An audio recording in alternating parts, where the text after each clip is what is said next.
nama tokkon dinqisiifatina dalagaa namni hojjetu najaa'ibsiifatina aga xumura isaa argitanitti dha rasuulli rabbi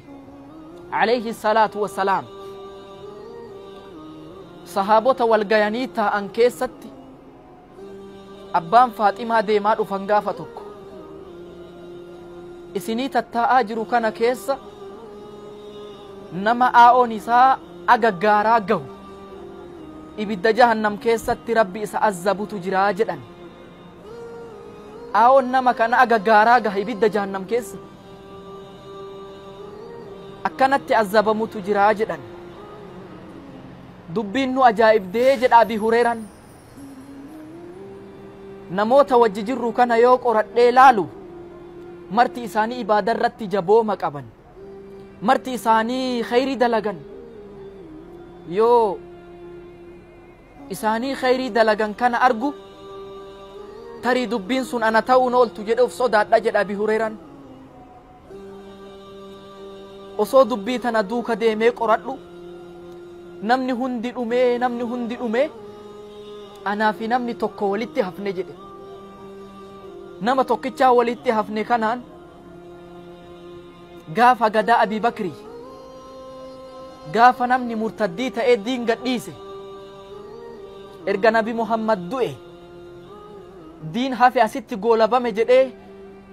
arabni muryaan diin keessaa ba'u eegale yeroo kana namni kun Musaylimatul Kazzaab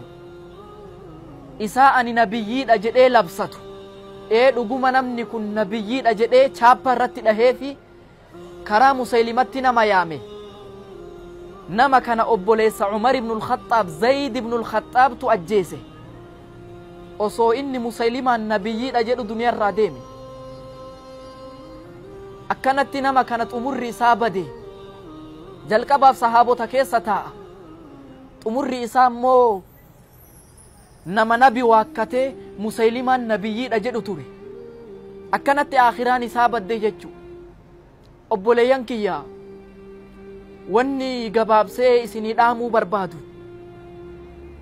aakhiraan namaa akka toltuuf wantoota tolina sanirratti nama kakaasu haa dalaynu wantoota aakhiraa namaa katmii namaa tolchan haa dalaynu san keessa qur'aana rabbii qara'uun katmii namaa akka toltuuf sababa ta'a rabbiin qur'aana keessatti kadhaalika linuthabbita bihi fu'aadak qoma nabiyyii wanni rabbi itti gadi dhaabe qur'aana wanni inni thabaata diin irratti isaa kenne qur'aana qara'uun tolina katmii namaatiif sababa ta'a qur'aana rabbii haa jabeessinu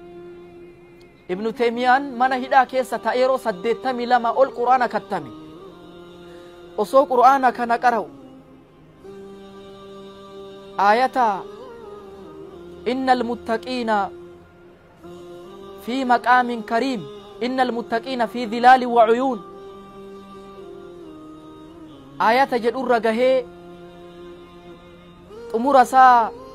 achitti ruuhiin keessaa baate osoo qur'aana qara'u duniyaarraa deeme Uthmaan bin Affaan osoo qara'u sayfiin waraanamee qur'aana irratti duniyaarraa deeme wanni rabbiin sabaata itti namaa kennu wanni rabbiin istiqaamaa itti namaa kenne akhiraa namaa tolchu tokko qur'aana inni lammaffaa al-isti'aanatu bid-du'aa du'aayiidhaan gargaarsifatuudha akhiraan nama akkam banne yaa rabbi katmii teenna tolchi jedhanii kadhatuudha nabiin rabbi alayhi salaatu wassalaam ni kadhatan sabaata in kadhatan allahumma yaa muqallibal quluub thabbit qalbii alaa diinik diin irratti gadinaa na dhaabii kadhatan rabbi illee mu'mintoota akka qalbiin isaanii jallattee kara biroon gorre ajaja baase ربنا لا تزغ قلوبنا بعد إذ هديتنا يا ربي كينا قلبي تينا نجلسين قلبي تينا ندبسين ارغنوك أجل تجدا كدنا مؤمن توت أججي ثباتا ربي كدتون آخراء في أكا تلتوف ربي كدتون وان كتمينا ما أكا تلتوف سببتو akkasuma diinii rabbiitii quuqama qabaatuun diinii rabbiitii tumsuun waan sabaata namaa kennu akhiraa namaatiif tolinaaf sababa ta'u in tansurullaha yansurkum ويثبت أقدامكم جد ربي يو إسن أنا تمسيتن يو إسن دينك يا تمسيتن أني إسني تمسا كومي كيسن قد إسن دابا ثبات إسني كنا آخرا إسن تلچ جد ربي مال تولنا آخرا أرغتن ديني ربي تفقوق أمك أباتو دا كناف أبوليان إسلاما نمني أسرا نداوتو آخران نما تولو وان قدادا كتمين نما بريدو وان قدادا نهندا ربي كتمي كينا نها تولچو تولينا ختمي تف خير دلقون سبب هاتانو قفلا في أفر رامفتون بدي غرغراتي ففساتلون امو وان آخران نما بلسو سنين جدا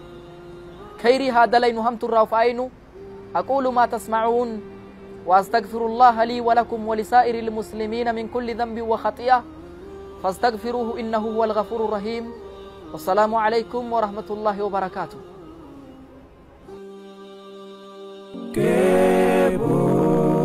كيبور ملتي ميديا.